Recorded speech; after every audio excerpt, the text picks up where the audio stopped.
আমার হাজবেন্ড একটা ছোট্ট মেয়েকে নিয়ে, আমার মেয়ে 5 বছর বয়স, তাকে নিয়ে আমি এখানে থাকি। ঠিক আছে। এবার এটা আমার শ্বশুর বাড়ি। আমার 8 বছর হয়েছে বিয়ে হয়েছে। তো এখন আমার ননদ আছে, তার 38 বছর বয়স, আনম্যারিড। তো আমি জাস্ট 5 মিনিটের জন্য আমি মেয়েটাকে নিই, তো অনেকদিন ধরে আমার সব ফিজিক্যাল মেন্টালি আমার উপর টর্চার হচ্ছে। আমার শ্বশুর বাড়ির লোকজন। হ্যাঁ, আমার শাশুড়ি মা, সবাই মিলে। কারণ আমাকে বেরিয়ে যেতে হবে। আমি আগে ইছাপুরে একটা বাড়িতে থাকতাম, আমার শ্বশুরেরই একটা বাড়ি। ওখানটায় যখন থাকতাম, তো ওই জায়গাটা পুরো বাড়ি সমেত বেচে দিল। মানে এই সামনের সপ্তাহে রেজিস্ট্রি। আর ওখানটা বেচে দেওয়ার পর আমি কোথায় যাবো? আমি এখানে এসেছি। এখানে আসার পরে আমাকে ভালো বুঝে ঠিক আছে আসলাম।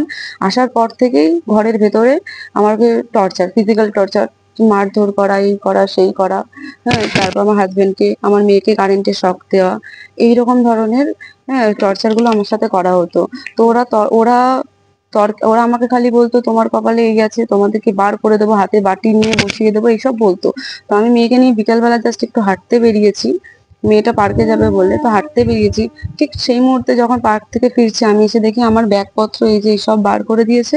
বার করে দিয়ে গেটে তালা দিয়ে দিয়েছে। আমি কোথায় যাব? আমার হাজবেন্ডের এরকম কোনো নেই যে আমরা কোথাও যাব, আমার কোনো শেল্টার নেওয়ার মতো জায়গা নেই, আমার কিছুই নেই।